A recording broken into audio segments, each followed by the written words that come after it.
Salve Maria Santíssima. Ainda falando sobre a Septuaginta, é um pouquinho dela, certo? A primeira menção, como já foi dito, a versão da Septuaginta, encontra-se em um escrito chamado Carta de Aristéias.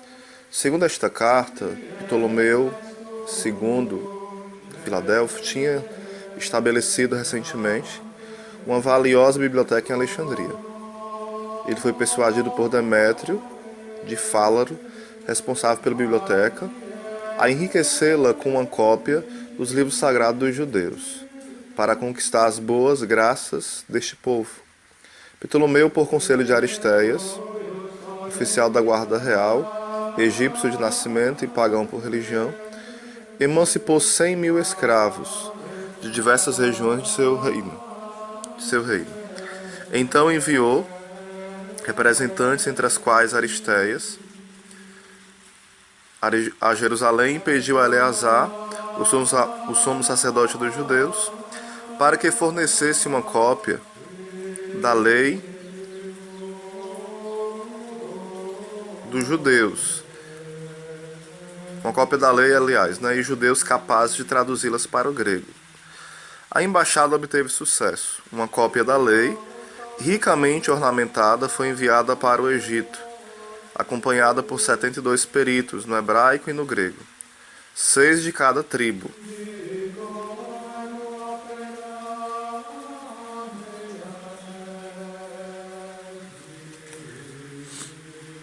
A embaixada obteve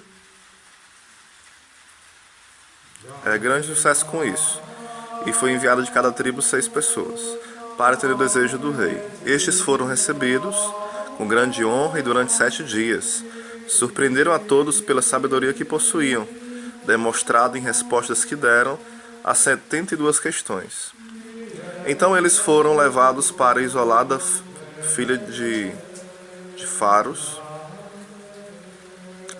ilha de Faros, e ali iniciaram seus trabalhos, traduzindo a lei, ajudando uns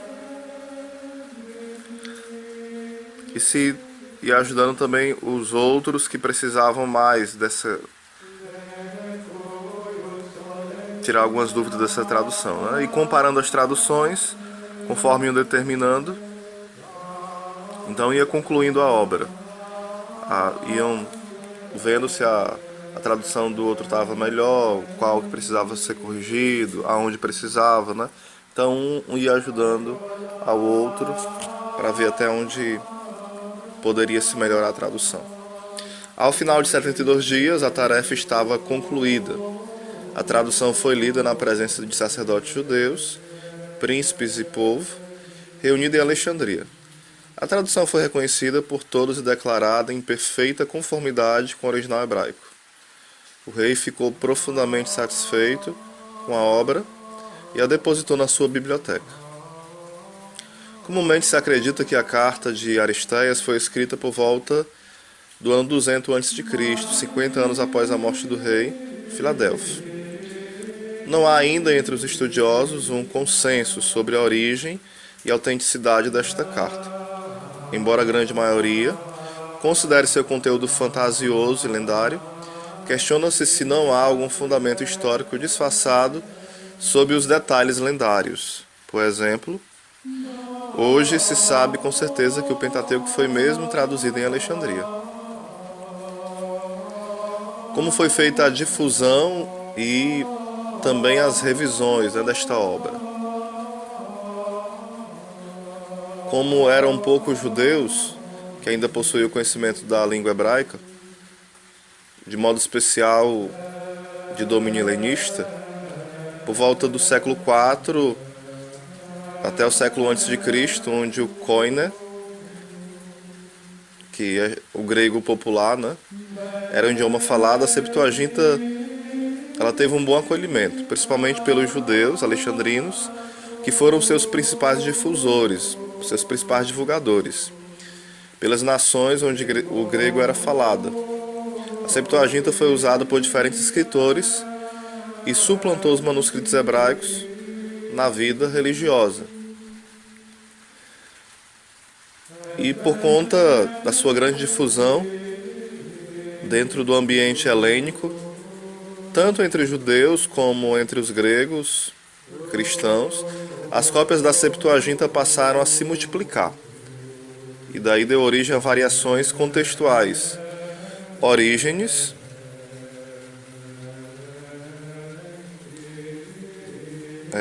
tem uma biografia dele no capítulo 5, uma pequena, né? Depois a gente vai estar lendo a esse respeito, né?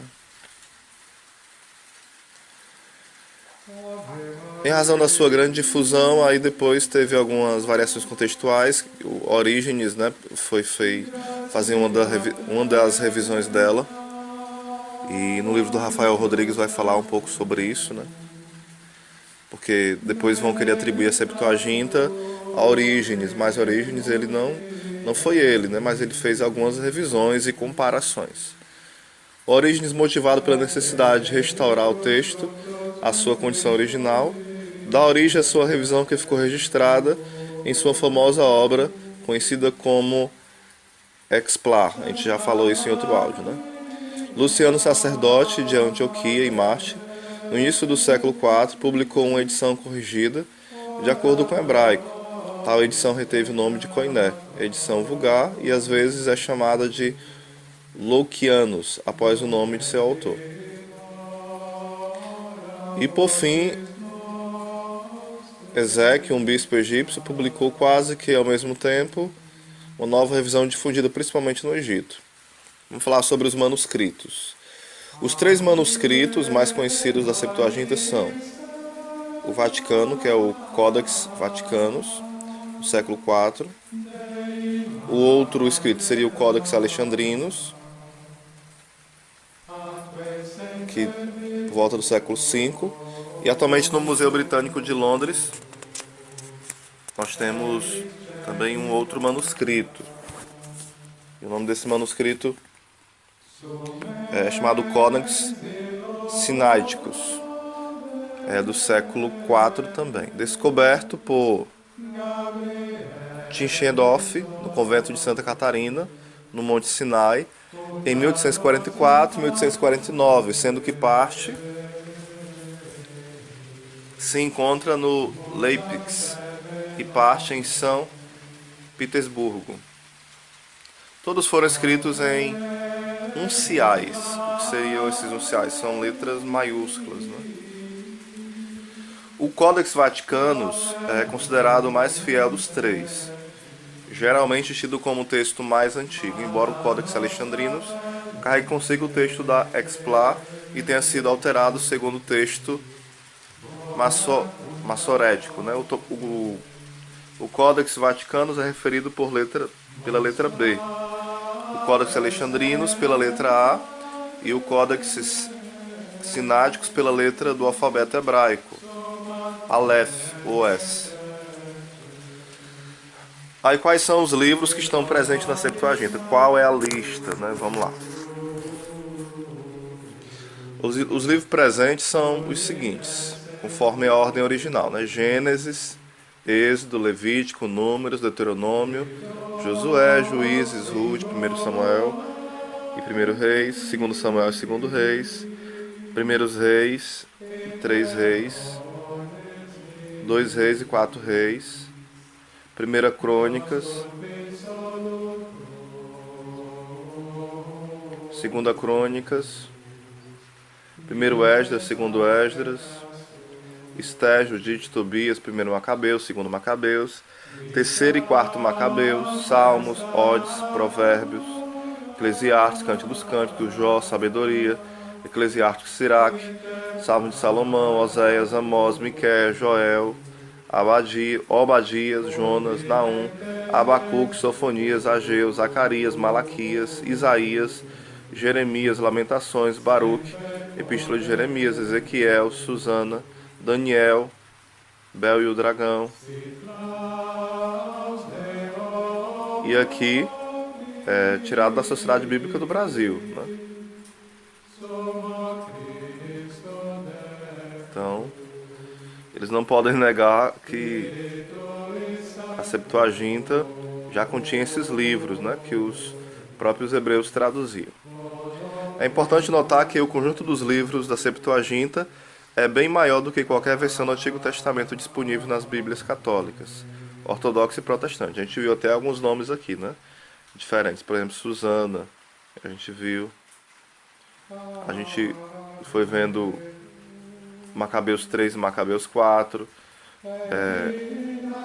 Reis 3, Reis 4. A gente viu outros aqui que não está incluído nas nossas traduções, nem protestante, nem ortodoxa, nem católica.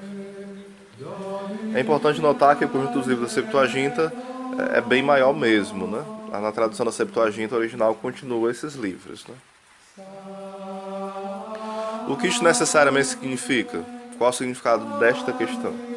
Será que o catálogo dos 70 corresponderia a um cano bíblico conhecido e utilizado pelos antigos judeus? Jesus e os apóstolos utilizaram este catálogo mais amplo da Sagrada Escritura, e nós já vimos né, em outro áudio, no áudio anterior, que tanto os apóstolos, lá em Atos em especial, como Jesus usou, ou no mínimo citou, essa tradução Septuaginta. E a gente vai ainda provar muito mais isso ao longo dos áudios.